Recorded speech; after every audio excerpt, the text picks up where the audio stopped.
I realized as these men started telling me what they'd actually be thinking in that particular scene, I was like, seriously? Myself really shocked by some Wow. of the things I was hearing.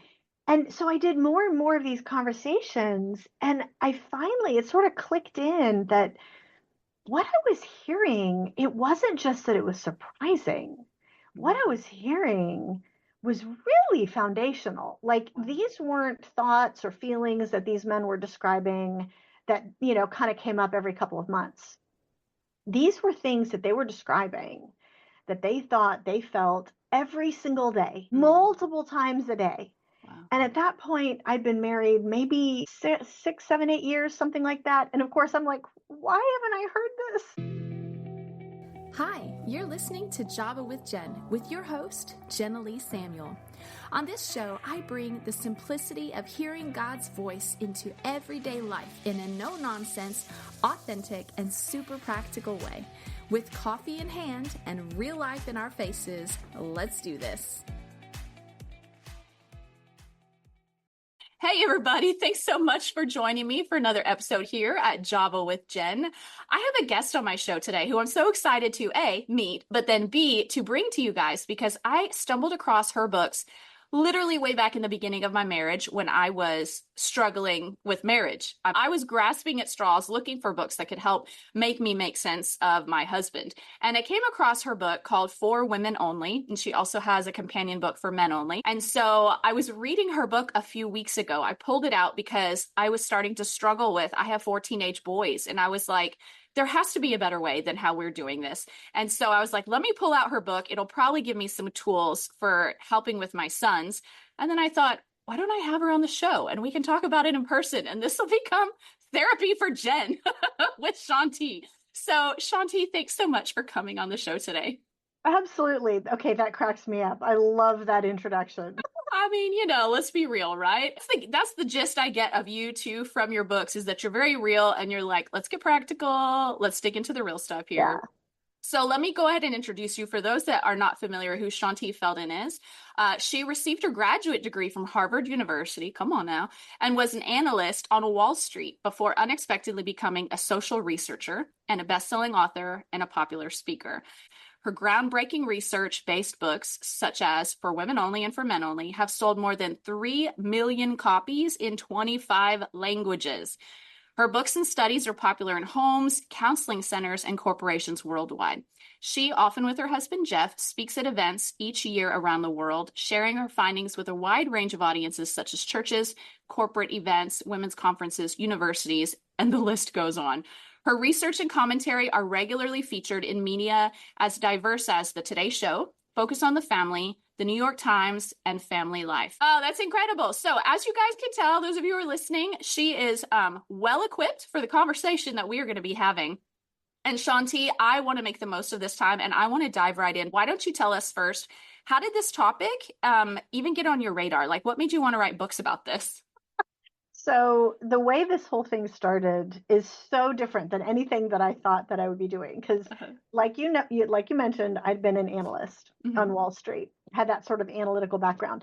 This whole thing started, sort of a long story, but the short version is that when Jeff and I moved from New York to Atlanta, which is where Mm-hmm. we live today, I had this crazy opportunity to write a couple of novels. And this whole thing began because Uh-huh. one of the main characters in one of the novels that I was writing was a man.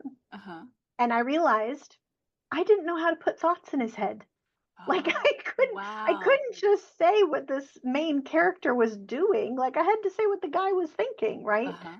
And I'm realizing I have no idea what a guy would be thinking. And some of these situations I was putting him in were really personal kind of situations. And so this whole thing started because I would ask Jeff, my husband, or we'd be out to dinner with another couple and I'd go to the other husband and I'd be like, "Can I interview you? Here's the scene in the novel in this story. What would you be thinking Yeah. if this was you?" Yeah. And I realized as these men started telling me what they'd actually be thinking in that particular scene, I was like, seriously? Like I was found myself really shocked by some Wow. of the things I was hearing. And so I did more and more of these conversations, and it sort of clicked in that what I was hearing, it wasn't just that it was surprising. What I was hearing was really foundational. Like these weren't thoughts or feelings that these men were describing that, kind of came up every couple of months. These were things that they were describing that they thought they felt every single day, multiple times a day. Wow. And at that point, I'd been married maybe 6, 7, 8 years, something like that. And of course, I'm like, why haven't I heard this? Right. And so I think that's when the analyst hat went on, and that's when it's a long story, but I feel like God made this amazing way. Wow. For me to do a big nationally representative survey of men and Wow. connected me miraculously, like completely miraculously. Even as an analyst, survey design is a real science. Like you have to do it right in order to not get biased answers and all that.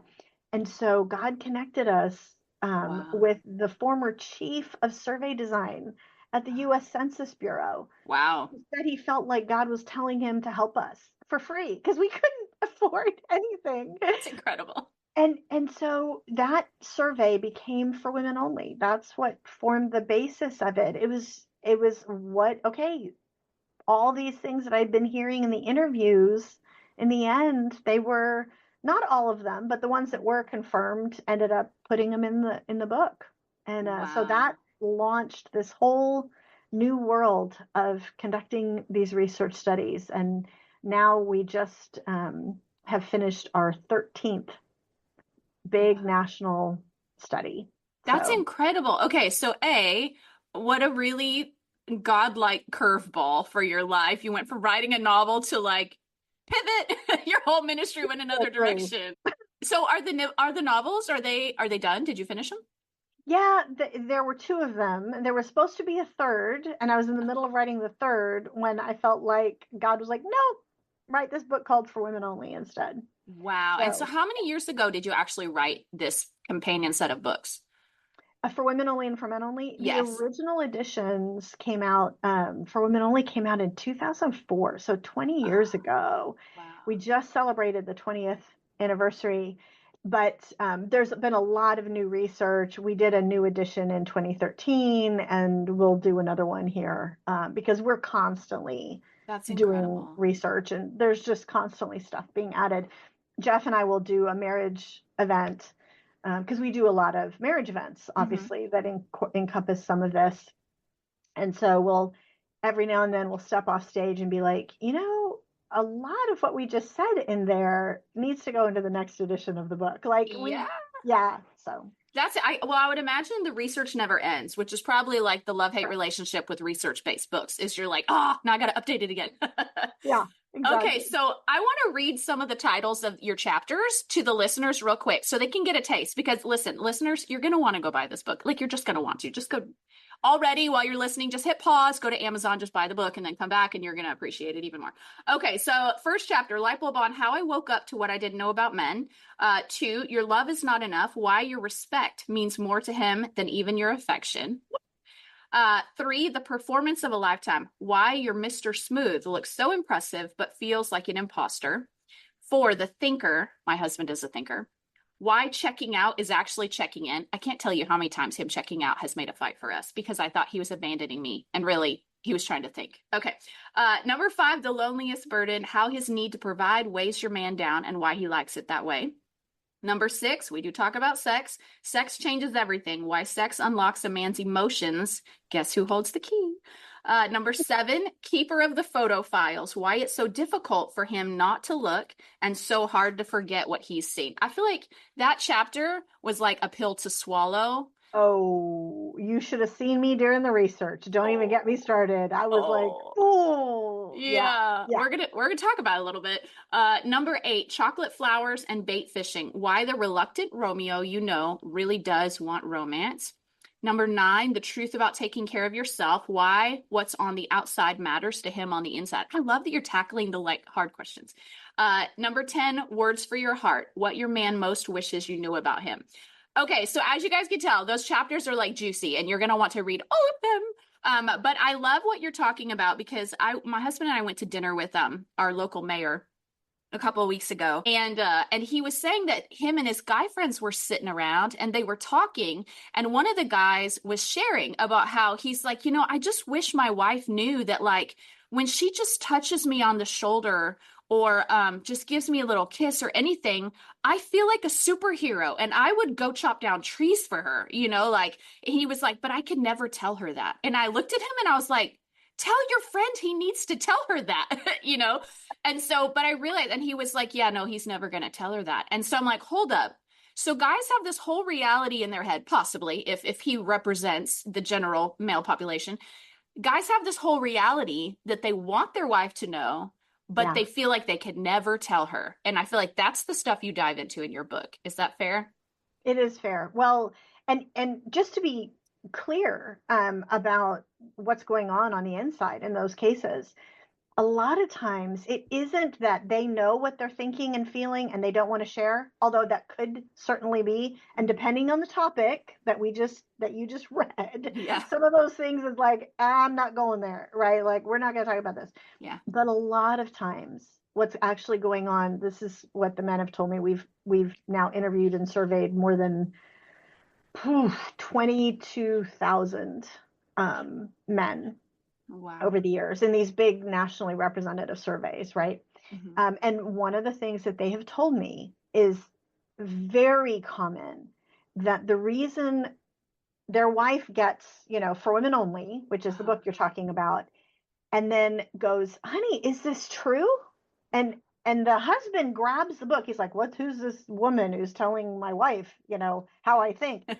And and he reads and he's like, oh my gosh, I couldn't have explained it. Mm-hmm. Like, that is what I was thinking, but I didn't have the words for it. I didn't Yeah. know how to phrase why something bothered me or why something made me feel so special, and this gives to some degree some language to that. Mm-hmm. And of course, for Men Only, the book Yeah. about women tends to do the same thing for us. Uh, So some of this is just that it's not that they're withholding information, it's they don't know how to explain it. Yeah. Well, that makes sense because so much of it, even as you describe in your book, is just on a biological fundamental level. And Yeah. when these processes are happening just inside of us, naturally, it's not even a cognitive process where we're thinking it through. It's just happening. And often we don't have words for that. Women the same. So okay, let's dive into this. So in page 2, actually, there's a phrase in there that says, why did that make him so angry? And I was like, oh, I resonate with that one, and I've got 4 teenage boys and a husband. So I'm surrounded by testosterone, except for the hamster. She's a girl. And so I often have wondered in my marriage, like, why do you get so angry? Which he's had to do some work on that, and some of it was just unhealthy. But there's a natural response of anger that comes out of men when certain buttons are pushed. Can you talk about that? Sure. One of the things that we share all the time when we do these marriage events, and that we talk about in the books, and we've got the numbers from the surveys, is that in general, and by the way, we should say up front that when we talk about these surveys and the data, we're making generalizations, right? Yeah. There's always going to be exceptions to what we're saying. Yeah. By definition, if 80% of men said one way, by definition 20% didn't, right? Yeah, So yeah. just use what I'm going to say here as a starting point to have this conversation with your man, see if it's true.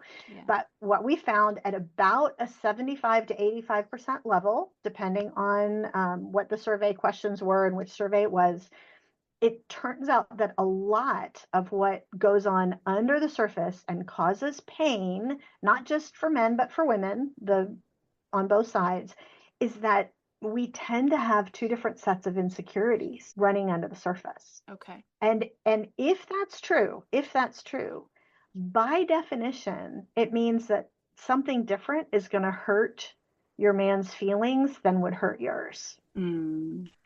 And so think of it like a raw nerve. And so if you're asking, why did that make him so mad? Well, that's an example of maybe this is a situation where you were hitting the raw nerve and you didn't intend to. You wouldn't have done it if you'd known it was a raw nerve, but it was. And so crying or anger tends to be responses to pain. And it tends to be more that women are more likely to have our emotions leak out our eyes, and men are more likely to have their emotions come out in anger. And both of those, neither, it's not an excuse to say, well, I'm just, in pain, so therefore I can get really angry and, scare everybody in the house. No, that's not appropriate. And by the way, if anyone is listening and there is that kind of a situation in your house where it maybe is abusive, where there's maybe extra control, because that can happen on either side, right? Just take what I'm saying as this may be the case about men, but the application in your house may be completely different. And that's where we always say, get the help, right? Get the help of somebody who can come alongside and help. For example, your husband maybe needs to see that this is abusive anger. That's not okay. But a lot of us as women, we need to be okay with the fact that just regular anger, that is often a signal of pain that we would never want to have caused in our husband's heart. And so anger, the Bible doesn't say anger is a sin. It says in your anger, don't sin. And so we do have to be okay with that as a signal for him.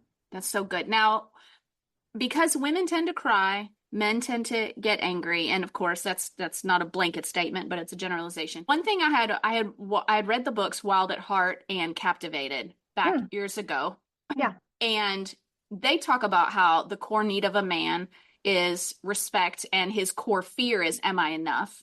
Whereas a woman's desire is to be found lovely, and her core question is, am I lovely? And that doesn't mean just physically, but like, am I a lovely person? Like, is my soul lovely? Do I bring beauty into everything that I touch? And so the insecurity for a woman, from what I read in those was, that's why, like, a smart man will never criticize how his wife looks. Like, a smart man will just never go there, right? Well, the opposite could be true then, that a smart woman would never criticize her husband's competence, right? And so is that the button that tends to make him angry, is his competence? Kind of. Yes, kind of. Let me maybe nuance what you were saying a little bit, because there are women shouting at their podcast device right now, but what about, what about if there isn't something that he does well? Let's back up a little bit. I'll tell you what came out on the surveys, because to me, it's all about what does the data say, right? These were big, expensive, nationally representative surveys. And so what we found is similar to what the Eldridges described. But I think the nuances are important. So in general, about 75 to 85% of women, the question in our hearts is, am I lovable? Okay. So am I lovely is part of that, right? Like, am I special? Am I worthy of being loved for who I am on the inside? That fundamentally is an incredibly important thing for men to know. Like, they all know that women want to feel loved.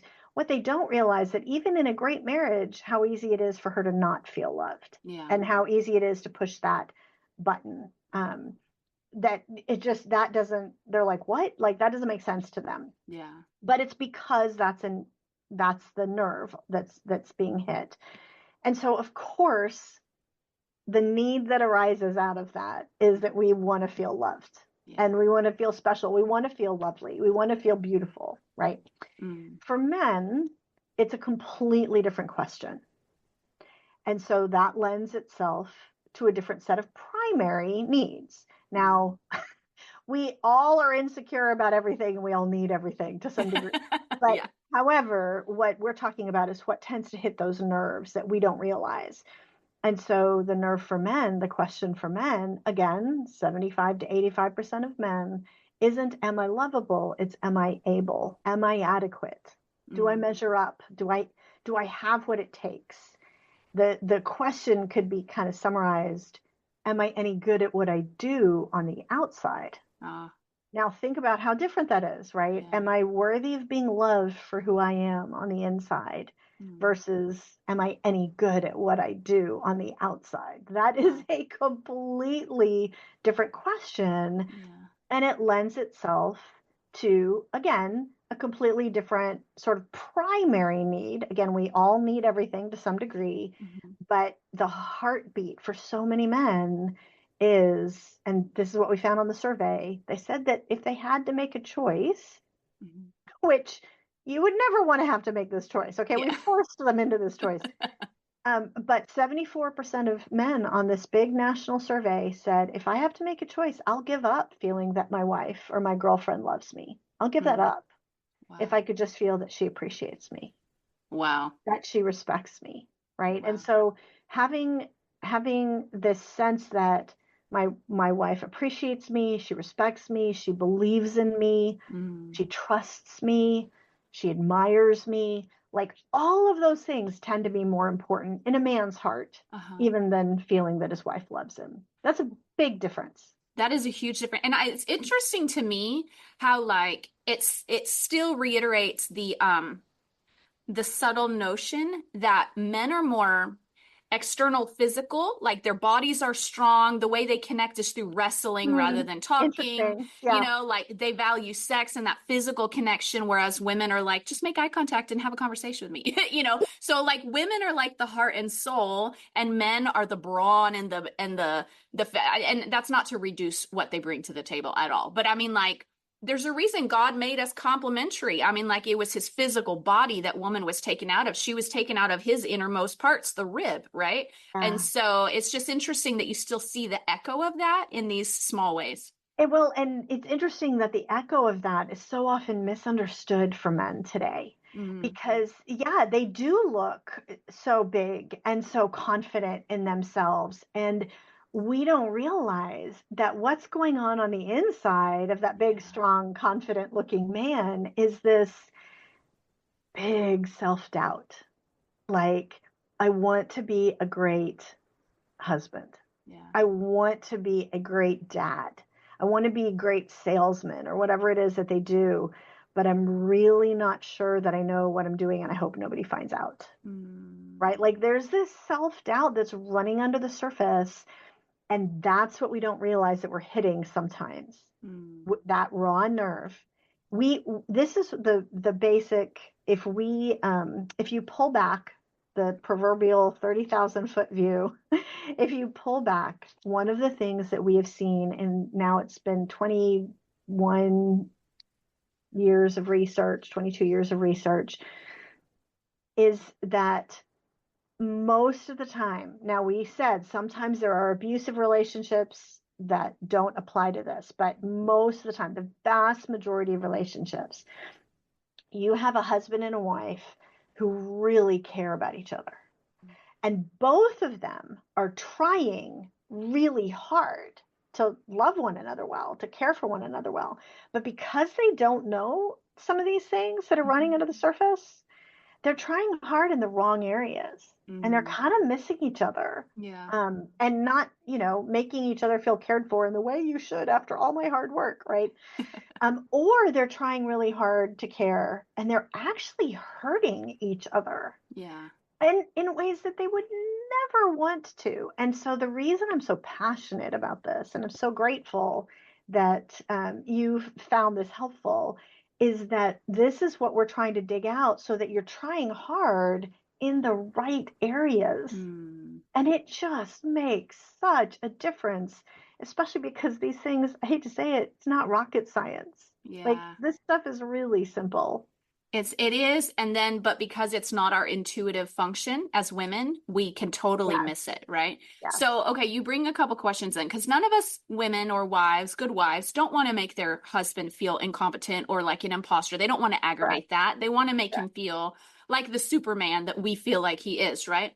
And so, what are some simple things that we do? Because I have noticed that times when my husband and I have gotten in arguments, and I'll be like, "You didn't do this or you didn't do this," but then his response will be like, "Well, I pay all the bills and I do all this and and so Right. and to me it feels like he's like he's putting his feathers out, like, but look how great I actually am, you know? And so I'm like, what is being aggravated in that conversation? Because it's so predictable, you know, that that's where he goes. And so what is happening under the surface in those conversations, and how can I handle that differently? So this is you're asking the question that every woman wants to know, including me. When I was doing the research, I was exactly in that same space. Here's the bottom line. We tend to buy the mask. He's confident, he's big boy, he can handle me saying, you didn't do this, this, this, this. Suck it up, buttercup. Like, man up, be okay with the fact that I'm like, I really needed you to mow the lawn. Right. And it didn't get done. Yeah. So, or, you know, so why'd you get mad when I came along behind you and put the dishes in the dishwasher the right way? Like, you're so oversensitive. Like, you have such a big ego. Here's what we have to stop and remind ourselves. He doesn't have an ego in the way that we're thinking. He has deep self-doubt. He has this am I able insecurity running under the surface that doesn't go away just because he's a great husband or he's a great salesman or whatever it is that he does. In the same way that the am I lovable insecurity doesn't go away just because we have a good marriage. Right. And so recognizing, okay, it's some of these little things are hitting the nerve. What are those little things? They're going to hit the nerve. Yeah. And it is going to be any little, and it's usually, this is where we're like, come on, like you're so oversensitive because it's little things.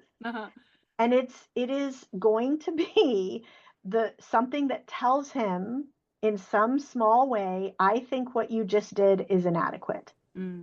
That's it. Because he thinks it means I am inadequate. And he like you said, you buck up. And so your question, I think you asked is, so what do you do about that? Right? Like, what do you do differently? Especially when he's not doing it right. Right, exactly. But what if you need to come along and the dishes or need to get changed? And by the way, this is incredibly important for boys too. And sounds like you're surrounded. So let me just mention. So this is what, after all these years, this is sort of what it comes down to at this most basic level, is realize that anything, you wouldn't see it as criticism. They do. This is where you get to suck it up and be okay with the fact that they are going to see it that way. Right. Like there's no way around that because you are criticizing something. Like you have to sort of say, okay, I am kind of criticizing something. You didn't put the dishes in the dishwasher the right way, in my view. Okay. So recognize it's going to sting. Be okay with that. That's like what you're going to do. And ask yourself, is this a necessary message for me to send? And is this a necessary message for me to send right now at this moment when he's just put the dishes in the dishwasher? Right. And so those two things will help guide you. And then so the third thing is, if this is a necessary message for me to send, and if it's a necessary message for me to send right now, knowing that it's going to hurt, that I'm telling him you failed, we wouldn't see it that way. But again, that's how he's going to see it. How can I handle it differently so that it's also telling him, but I really do appreciate you, right? So, for example, this is for whatever reason, this is what my brain is going back to. So when our kids were younger and I was traveling and speaking at a lot of women's events, there were a lot of days that Jeff, my husband, would get the kids ready for school. And I'm getting ready to run out the door to the airport or whatever. And which is awesome. Like it was amazing of him. He's a fantastic dad, and he was often the one picking them up from school and, doing all that. And I can still remember there was a day that I'm like running out the door and the kids come downstairs in their normal clothes because Jeff has forgotten that this was like a field trip day and they were supposed to wear these like field trip t-shirts. Like they had specific t-shirts they were supposed to wear. And so that's an example of like, it actually matters to say something right Yeah. now. Yeah. Even though, yeah, it's going to say you failed. And so what a lot of men said is when that is that situation, which it will be, Mm-hmm. like you're like, what happens if it is wrong? Yeah, Right? exactly. A lot of the men said they described it as a criticism sandwich. And so think of a sandwich where like you say thank you so much for getting the kids ready for school, like the praise, the Uh-huh. affirmation, the appreciation. Mm-hmm. You probably forgot they needed those red t-shirts. But thanks so much for doing that. I got to run. Really appreciate you. Yeah. And so it's a sandwich with the criticism in the middle. Now, Mm. again, there are going to be women who are rolling their eyes as they're listening to this, like that should not bother him. And what we have to realize is the same thing that I finally had to realize after, because I had thought the exact same thing. I'm like, dude, you are so oversensitive. Like, Oh, grow up, right? And I finally had to realize, wait a minute. The reason that I am saying that should not bother you is that it wouldn't bother me. right. Exactly. Different. He's not me. He's wired very differently. Yeah. And by the way, we can say wired very differently by a God who knew what he was doing. Yeah. So, Absolutely. yeah. Absolutely. And for any of those who are listening who are rolling their eyes, because my sister and I have had conversations where I don't do that whole like some women that are just better women than me, they're like, they know how to, and I don't want this to sound wrong, but play to the man's ego in a way that makes it more palatable for him to hear what you're saying. I think that's actually wisdom to be able to do that. But at the same time, in my soul, I'm like, I'm not going to grovel just so he hears what I I'm saying. You know. know, it I sounds, know. I guess it feels ingenuine or like flattery, and flattery feels inauthentic, right? And so I've always been like, whatever, I'm not going to burr, burr, burr, burr. But at the same time, there's this phrase that we always use with our kids that love sees a need and meets it. And Yeah. so when we see that there's a need, love is going to say, okay, I'm going to meet that need because that's what you need, Yeah. regardless if that's what I would need. And so if you're rolling your eyes, like I have done for so very long around this topic, at the end of the day, if we don't really want to hurt the men in our lives, then this is something that's worth learning. And it just simply will make us more influential, right?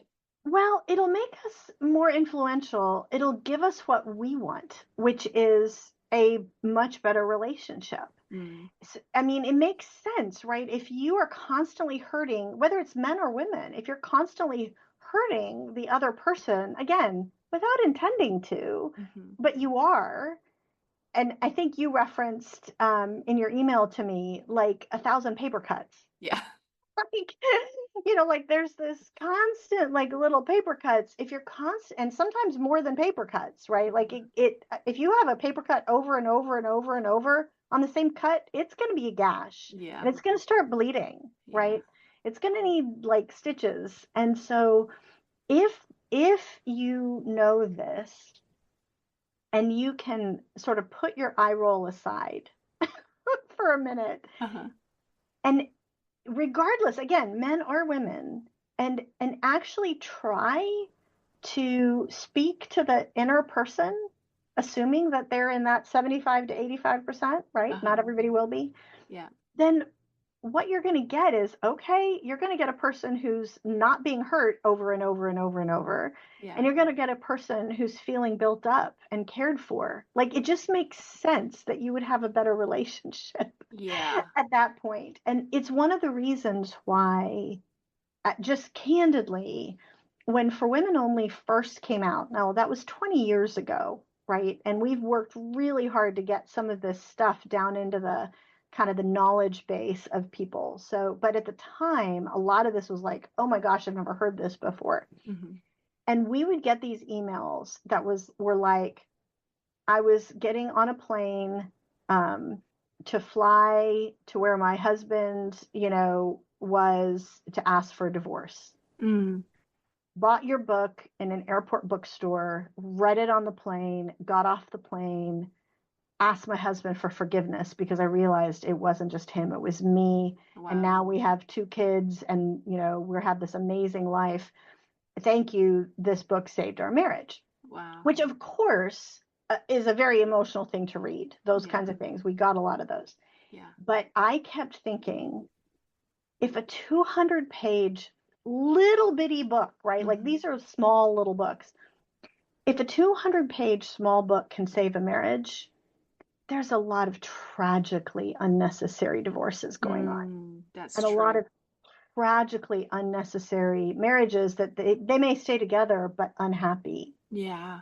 And so if you want that peace in your home, what I always tell women is what I needed to do, because I am a strong woman. I'm kind of like what you were talking about, like everything in me is like, but I shouldn't have to, whatever.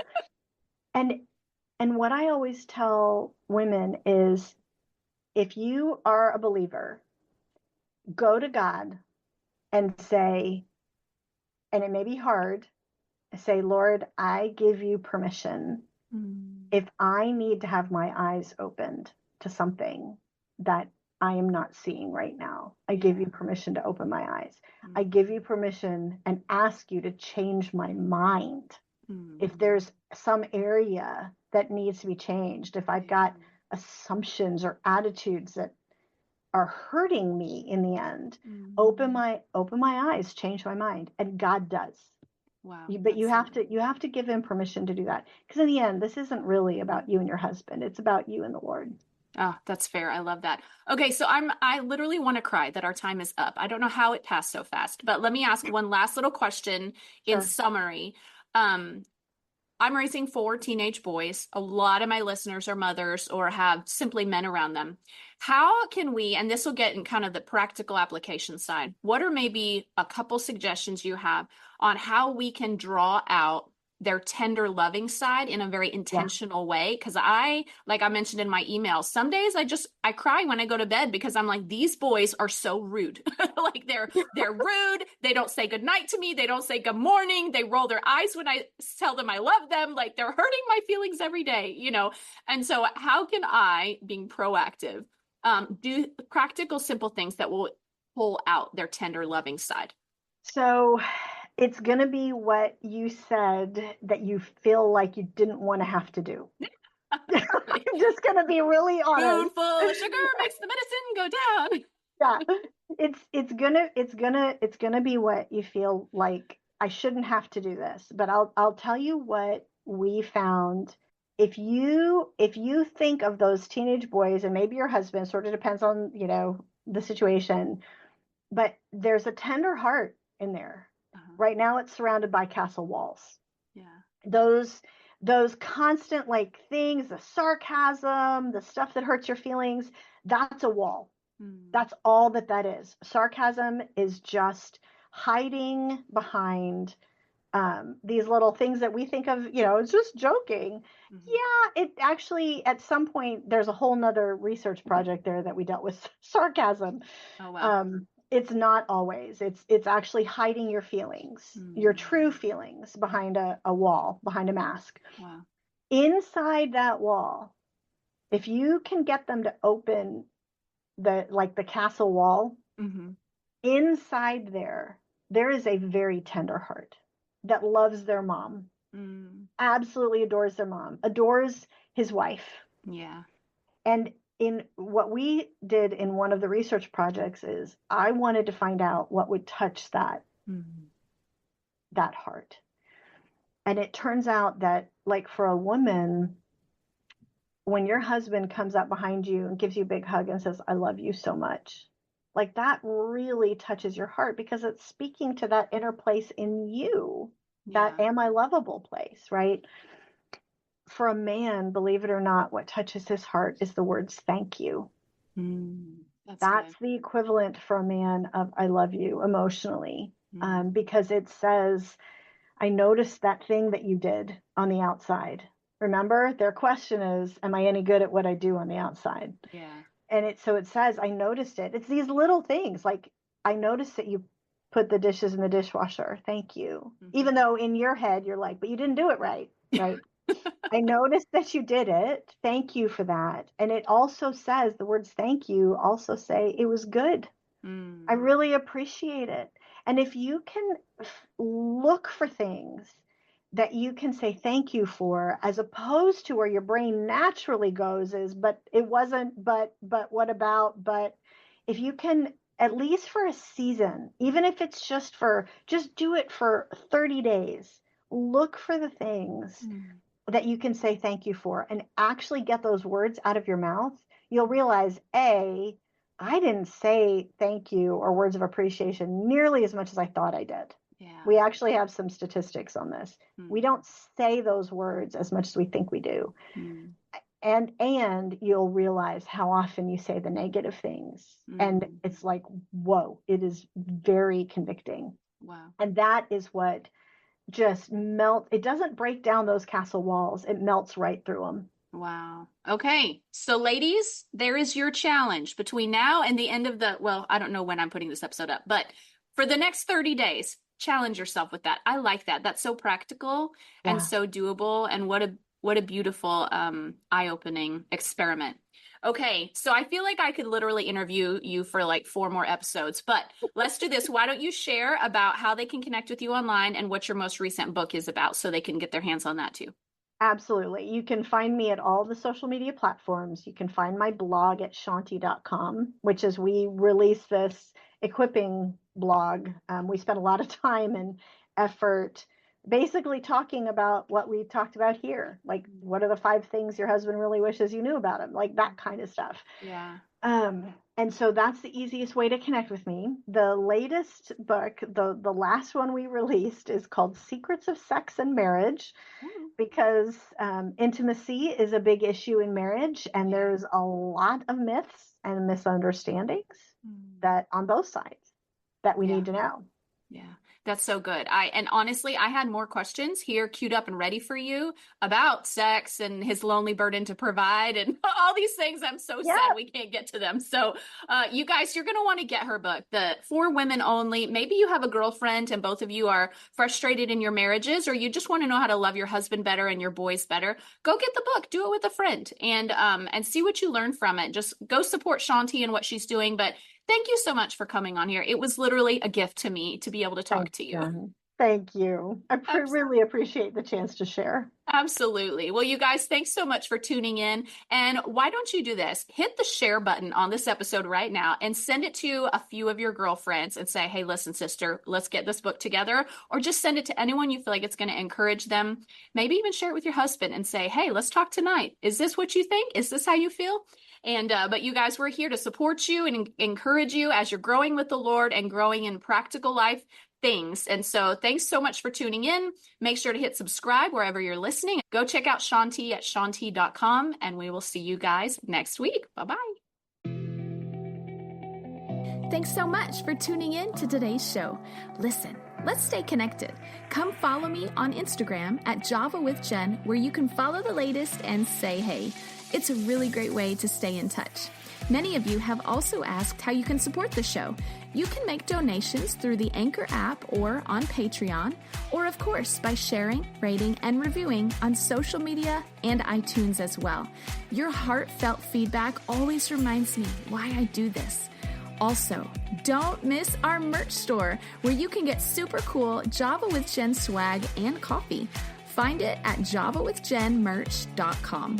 Until next time, remember, hearing God's voice is simple, and He wants to be a part of your everyday life. See you next week.